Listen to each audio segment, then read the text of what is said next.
గతంలో శాస్త్రీయంగా జరిగిన జిల్లాల పునర్విభజనలోని లోపాలను సవరించడంపై ఏపీ కేబినెట్ సబ్ కమిటీ సమావేశమైంది. సీఎం చంద్రబాబు ఆదేశాలు, మంత్రులిచ్చిన సూచనలను పరిశీలించామని మంత్రి అనగాని సత్యప్రసాద్ తెలిపారు. మండల పంచాయతీలను విభజించకుండా నియోజకవర్గం అంతటినీ కూడా ఒకే డివిజన్లో ఉంచాలని నిర్ణయించామన్నారు. కాగా కేంద్రం చేపట్టే జనగణనకు ముందే విభజనపై నివేదికను అందిస్తామని మంత్రి నాదెండ్ల మనోహర్ చెప్పారు. ఏదైతే రైతు సోదరులు ఆరిజినల్ ల్యాండ్ 34,000 ఎకరాలని గవర్నర్ ముఖ్యమంత్రి గారి మీద నమ్మకంతో ఇవ్వడం జరిగింది. వాళ్ళకి తిరిగి రిటర్నబుల్ ప్లాట్స్ ఇచ్చాము. తర్వాత స్టోన్స్ కూడా నాటాము. అయితే అవన్నీ కూడా గత 5 సంవత్సరాలు జరిగిన అనేక ప్రభుత్వం యొక్క అంటే వాళ్ళ పాలసీ అంటే 3 ముక్కలు ఆటాడి అదని ఇదని చేసి నానా గందరగోళం చేశారు.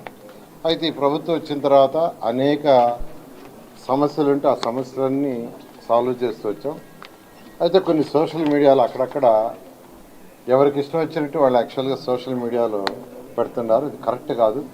ఏదైతే గతంలో అశాస్త్రీయంగా రీఆర్గనైజ్ జరిగిందో ఈ రాష్ట్రంలో క్షేత్రస్థాయిలో ఏమి కూడా కనుక్కోకుండా అధ్యయనం చేయకుండా వారికి అంటే రాజకీయంగా అప్పుడున్న నాయకుల యొక్క వెసులుబాటు కోసం చేసుకున్న రీఆర్గనైజేషన్ అనేది చాలా పరిపాలనకి ఇబ్బందికరమైనటువంటి పరిస్థితి మనం 2024లో మనం ప్రజల్లోకి వెళ్ళినప్పుడు తెలిసింది.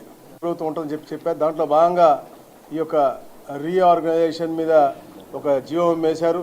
దాన్ని గతంలో మేము 3 సార్లు మీటింగ్ వచ్చింది. అది నిన్న గౌరవ ముఖ్యమంత్రి గారితో మేము మా నివేదిక గురించి చర్చించడం, వారు కొన్ని కూడా అంటే కలిసి చేసే విధంగా లేకుండా అంటే పొలిటీషియన్ అడ్మిషన్ కలిసి చేసే విధంగా లేకుండా ఉన్నాయి. అన్ని కూడా సరి చేసుకుని ఒక మంచి ప్రణాళికతో ముందుకు రావాలని చెప్పేసి గౌరవ ముఖ్యమంత్రి గారు కోరారు. దానికోసమే ఈరోజు 3 గంటల సేపు కులంకుశంగా